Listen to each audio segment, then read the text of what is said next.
I can never forget that night. When I was just 8 years old, my cruel parents screamed at me and threw me out of the house.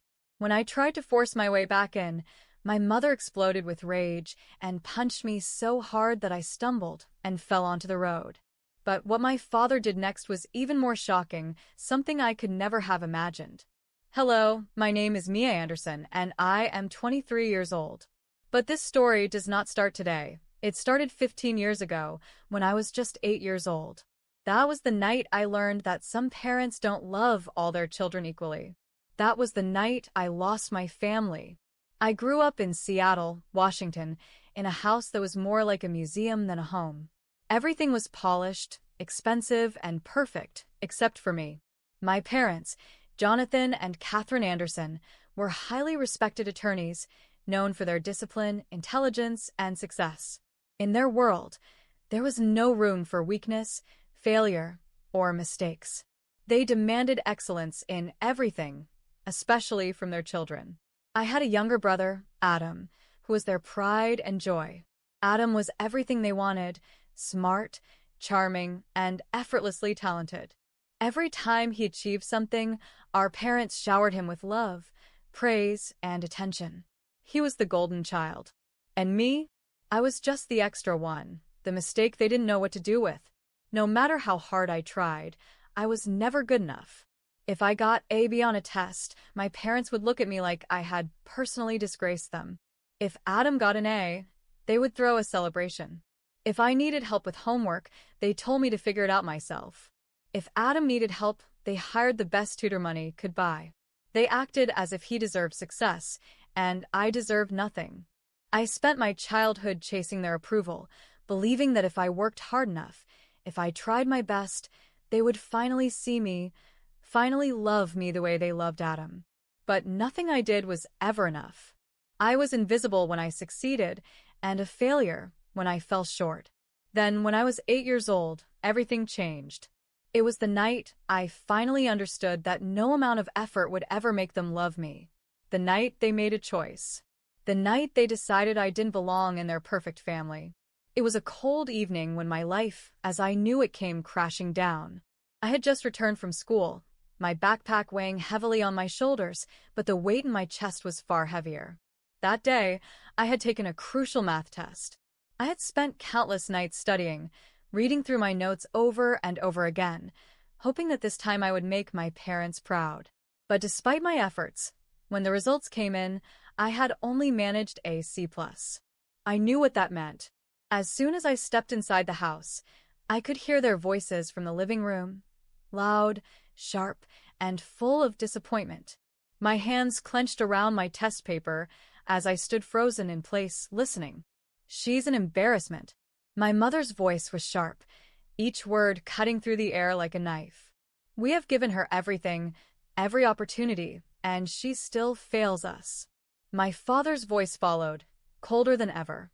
"We've done our best to shape her into something worthwhile, but she keeps proving she's not meant to succeed." My stomach twisted painfully, and I felt my breath hitch. They were talking about me. Again. "She's lazy," my father continued. "No matter how much we push her, she never rises to the occasion. She is not the kind of child we can be proud of." Tears welled up in my eyes, blurring my vision. I tried. I had done everything I could, worked harder than ever, but it was never enough.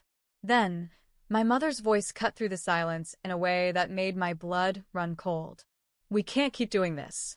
Maybe it's time for her to leave." I felt the ground shift beneath me. For a second, I thought I had misheard her. I was 8 years old, she couldn't mean that. But she did. Later that evening, after dinner, my parents called me into the living room. My father sat on the couch, his arms crossed tightly over his chest. My mother stood beside him, her expression unreadable. Adam was nowhere to be seen. He never had to witness these moments. "Mia, we've talked about this," my father said in a measured, emotionless tone. "You aren't meeting our expectations. And quite frankly, we're tired of trying." A chill ran down my spine. "Trying what?" My voice barely came out, a whisper of confusion. My mother didn't hesitate. "Trying to fix you," she said flatly. If you can't live up to what we expect, then maybe you don't belong here. My breath caught in my throat. My hands trembled at my sides. Where would I go? I asked, my voice barely above a whisper. My father exhaled, completely unaffected by my fear. Figure it out, he replied. Something inside me shattered. Panic clawed at my chest. Please, I begged, my voice breaking as tears streamed down my face. I'll do better. I'll work harder. Just don't send me away. I stepped forward, reaching for my mother's hand, desperate for any sign of warmth, any flicker of hesitation. But instead, she punched me. It happened so fast that I barely had time to react. Her fist connected with my cheek, the sharp impact sending a shockwave of pain through my skull. My head snapped to the side, and I stumbled, nearly collapsing onto the floor. For a moment, the world went silent. My heart pounded in my ears. My skin burned where she had hit me, the sting sinking deep into my bones. I clutched my cheek, my fingers trembling as I touched the tender, swelling skin. I looked up at her, tears in my eyes, pain and betrayal written all over my face. But my mother? She didn't even flinch. Get out, she said, her voice low, sharp and final. I turned to my father, searching for some kind of protest, some sign that he disagreed with what had just happened. But he wouldn't even look at me. That was it. That was the moment I stopped being their daughter. The moment I finally understood that they never wanted me in the first place. The sting on my cheek deepened as I stood there, frozen in disbelief.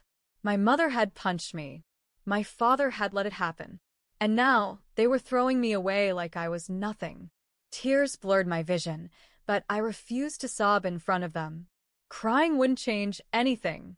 Begging wouldn't make them love me. They had made their decision. Without another word, I turned and ran to my room. My hands shook as I grabbed a small bag and stuffed in whatever clothes I could find. I didn't know where I was going or what I was supposed to do. I just knew I had to leave. As I zipped up the bag, I hesitated for a brief moment, glancing around my room. The walls were bare except for a few old drawings from when I was younger. The bed I had slept in for years suddenly felt like a stranger's. This house had never felt like home, but now I realized it never would. With my heart pounding, I gripped the strap of my bag and walked toward the front door. My mother was standing in the hallway, arms crossed, watching me with cold indifference. My father sat in his usual chair, flipping through a newspaper as if nothing had happened. Adam was still nowhere to be seen. I swallowed the lump in my throat. One last chance. Maybe if I looked at them long enough, if they saw the pain in my eyes, they'd change their minds. Maybe my mother would regret hitting me. Maybe my father would tell me to stay. But they didn't. My mother reached for the door handle and swung it open. Leave. I stepped outside, gripping my bag tightly, the cool night air sending shivers through my body. My feet felt heavy as I walked down the steps, my mind screaming at me to turn back, to do something, anything, to make them want me. The door slammed shut behind me. I was alone. As I wandered into the streets of Seattle, a sense of dread settled in my chest. The streetlights flickered above me, casting long shadows on the pavement. The sound of distant traffic, laughter from nearby homes, and the occasional barking of a dog only made my isolation feel heavier. I didn't know where to go. I didn't have a plan. All I had was the clothes on my back, a swelling cheek, and a heart that felt like it had been shattered into pieces. Hours passed as I wandered aimlessly, exhaustion creeping into my bones. The cold wind bit at my skin, and the hunger in my stomach was a painful reminder that I hadn't eaten since dinner. I wanted to collapse on the sidewalk, to give up, to let the world swallow me whole. And then I heard a familiar voice. I stood under the dim glow of a street lamp, my arms wrapped around myself in a desperate attempt to stay warm. My feet ached from walking, my stomach twisted with hunger, and the sting of my mother's punch still throbbed against my cheek. I felt completely and utterly lost. The streets of Seattle stretched endlessly before me, unfamiliar and unwelcoming. I had nowhere to go, no idea what to do next. My parents, no, those people weren't my parents anymore, had made it clear that I was no longer part of their lives. The realization sent another wave of hopelessness crashing over me. And then, in the middle of my despair, I heard a voice. Mia? I froze. My breath hitched. The voice was warm, familiar, and full of concern. I turned around, my heart pounding, and saw a woman standing a few feet away. It was Nancy, my aunt. For a moment, I couldn't move. I wasn't sure if I was hallucinating or if this was some cruel trick my exhausted mind was playing on me. But as she stepped closer, her eyes scanning my face, taking in my swollen cheek and the bag slung over my shoulder, I knew this was real. "Oh my God, Mia, what are you doing out here?" she asked, her voice laced with worry. I opened my mouth to answer, but the words wouldn't come. How could I explain what had just happened? How could I tell her that my own mother had punched me? That my father had watched it happen and said nothing? That they had thrown me away like garbage? Nancy must have seen the pain in my eyes because, before I could even try to speak, she stepped forward and wrapped me in a hug. It was the first real hug I had received in years. The warmth of her embrace unraveled something deep inside me. I had been holding back my tears, refusing to cry, refusing to let my parents see how much they had hurt me. But as Nancy's arms tightened around me, I broke. A sob escaped my lips, then another, and before I knew it, I was crying uncontrollably into her shoulder. She didn't say anything. She just held me, letting me cry, letting me fall apart. When I finally pulled away, my breath hitching, she cupped my face gently, her fingers brushing against my bruised cheek. Her eyes darkened with anger. "Did someone hurt you?" she asked, her voice sharp. I hesitated, but I couldn't lie. "It was my mom," I whispered. "She hit me, and then they told me to leave." Nancy inhaled sharply, her jaw tightening. For a moment, she looked like she wanted to march straight to their house and give them a piece of her mind. But instead, she took a deep breath and exhaled slowly, as if forcing herself to stay calm. "Come with me," she said, her voice gentler now. "You're safe now, Mia. I promise." She took my hand, and for the first time that night, I felt like I wasn't alone. Nancy led me through the quiet streets, her grip firm, yet comforting. My legs ached, my body exhausted from the endless wandering, but I didn't care. For the first time since I left that house, I felt safe. We arrived at her apartment, a small but cozy place nestled in a quiet part of the city. The moment she unlocked the door and guided me inside, I felt an overwhelming sense of warmth, something I had never felt in my own home. There were soft blankets draped over the couch, family photos on the walls, and the faint scent of vanilla candles lingering in the air. "Sit down, sweetheart," Nancy said gently, guiding me to the kitchen table. "You look exhausted." I obeyed, my body too drained to argue. I watched as she moved around the kitchen, heating up a bowl of soup and pouring me a glass of water. She didn't ask me 100 questions. She didn't demand explanations. She just took care of me. As she set the bowl in front of me, I hesitated. My own mother had never done this. Not when I was sick, not when I was sad, not ever. "Eat," she said softly, "and then we'll talk." The first spoonful of soup warmed me from the inside out. I hadn't realized how hungry I was until I started eating, finishing the entire bowl in minutes. Nancy sat across from me, watching me closely. "Now," she said, folding her hands together, "tell me everything." I swallowed hard, my eyes dropping to the table. Where could I even start? "They never wanted me," I finally said, my voice hollow. "No matter what I did, it was never enough. Adam was their favorite. I was just there. A failure. A disappointment." Nancy's expression darkened, but she didn't interrupt. "I got a C+ on a math test today," I continued. "And that was the final straw. They said I wasn't worth the effort anymore. My mom..." My fingers brushed against my swollen cheek, the memory still fresh.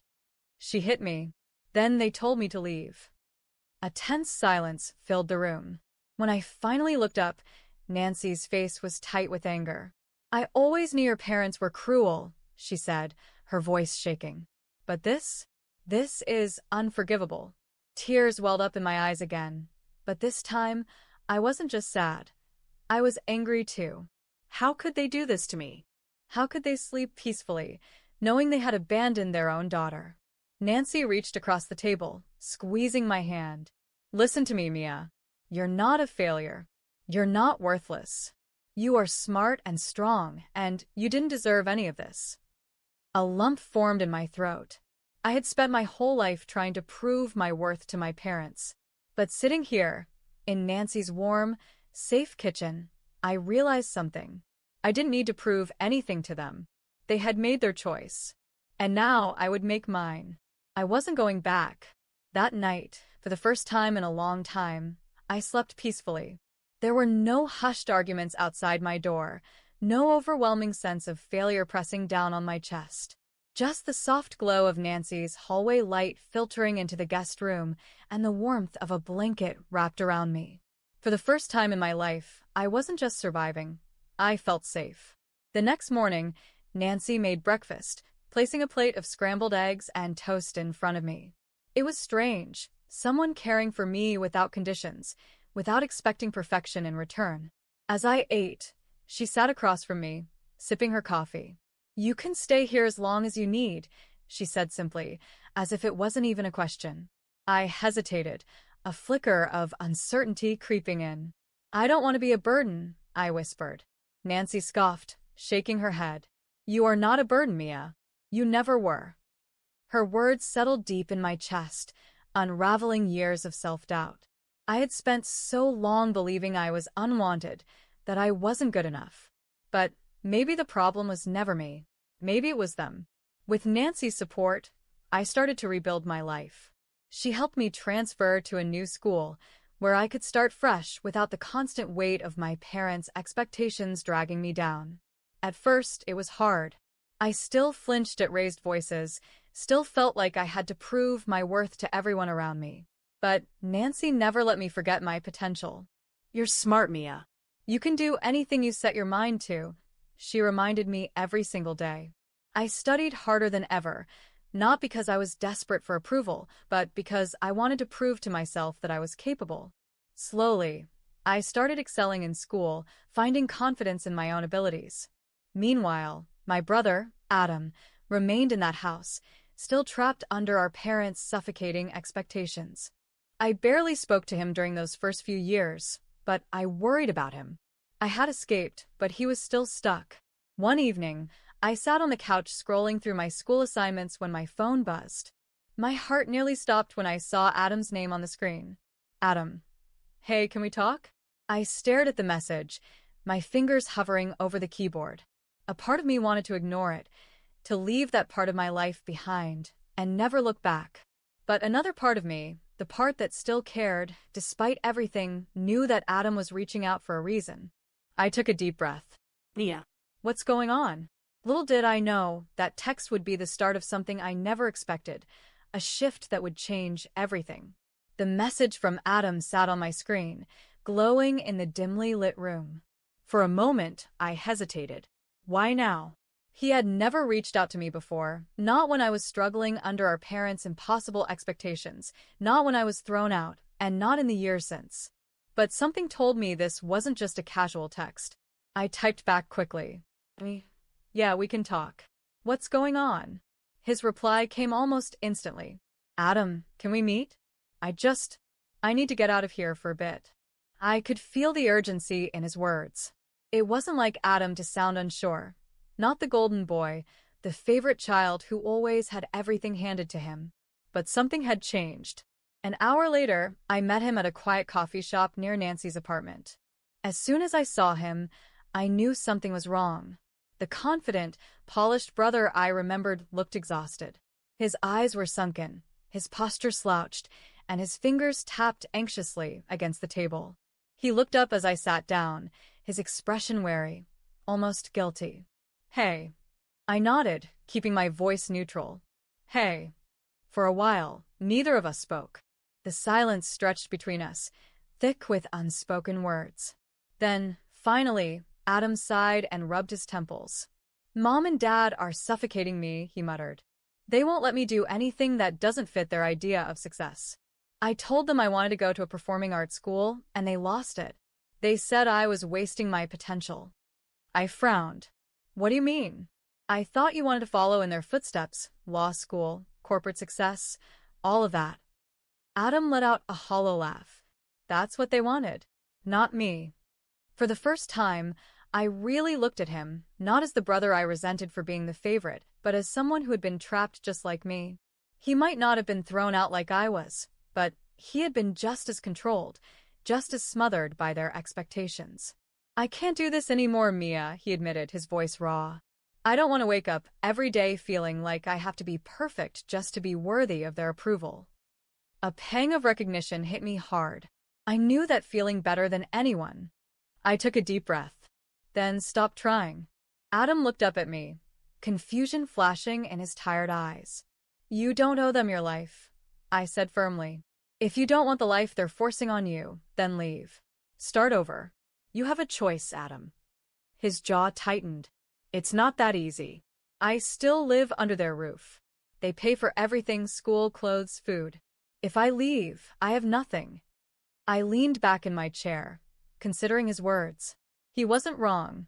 It was easier for me because Nancy had taken me in, given me a second chance. Adam had no one else, except me. I met his gaze. Then come stay with me. He blinked, taken aback. What? I mean it, I said. If you really want out, then leave. I'll help you figure things out, the same way Nancy helped me. You don't have to do this alone. Adam swallowed hard, his hands clenching into fists on the table. For a moment, he didn't say anything. Then he nodded. Okay. And just like that, everything shifted. For years, I had thought Adam was the lucky one, the one they cherished, the one they wanted. But now I realized that, in his own way, he had been just as trapped as I was. The difference was that I had already broken free. Now it was his turn. The night Adam left our parents' house, the tension in the air was almost suffocating. He had packed a single bag, just like I had years ago, but unlike me, he had the choice to leave. He wasn't being thrown out, he was finally taking control of his own life. Nancy and I waited for him outside in her car, parked a few houses away from our childhood home. My stomach was tight with nerves, knowing our parents wouldn't let him go without a fight. But Adam was determined. He had spent years being their perfect son, their golden child, and now, for the first time, he was choosing himself.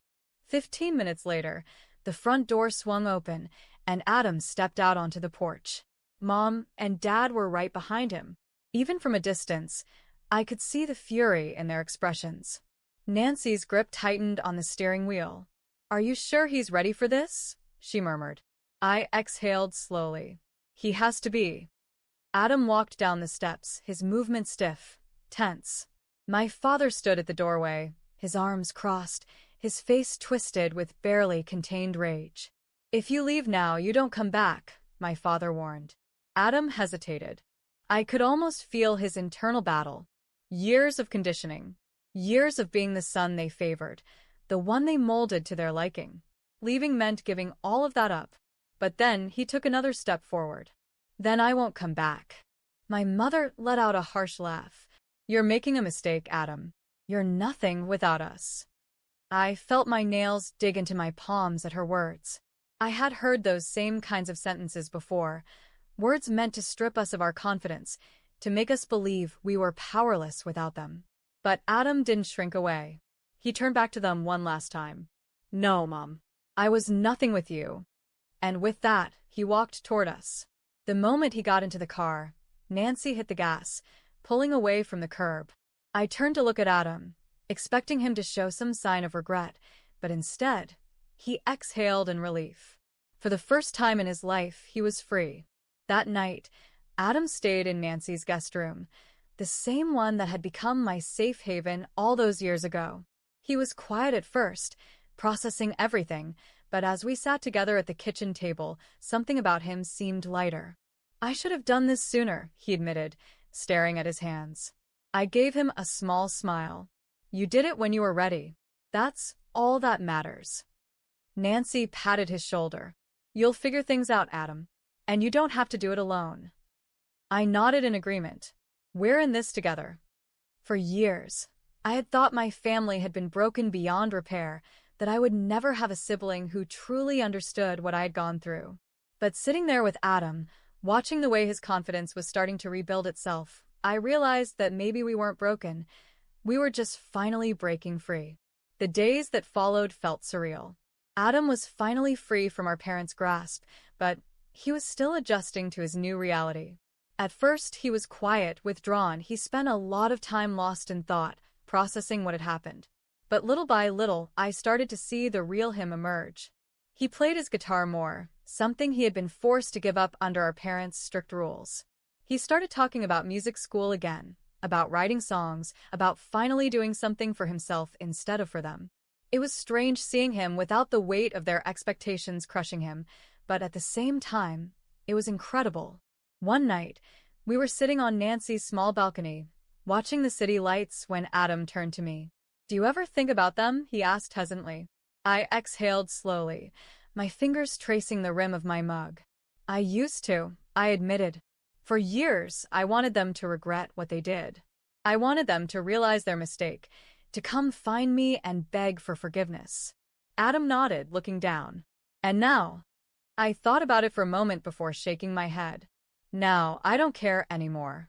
And I meant it. I had spent so much of my childhood and teenage years wanting something from them that they were never going to give me. Love, approval, an apology. But the truth was, I didn't need it anymore. They weren't part of my life, and I was better off without them. Adam was silent for a moment before nodding. "I think I'm getting there too." We sat in comfortable silence, the weight of the past slowly dissolving into the night air. As the months passed, I poured myself into my studies, determined to make something of my life, not for them, but for me. Adam started working on his music, writing and recording songs with a freedom he had never known before. For the first time, we were building lives we actually wanted. And then, one day, Nancy came to us with an idea that would change everything. We were sitting in the living room, laughing about one of Adam's ridiculous song lyrics when she looked at us thoughtfully. "What if we did something with all of this?" she asked. Adam raised an eyebrow. "With my music?" "No, with everything we've been through," she clarified. "You both know what it feels like to be rejected, to be told you're not enough. What if we created a place for kids who feel the same way?" I frowned. "What do you mean?" Nancy leaned forward, excitement shining in her eyes. "A community center.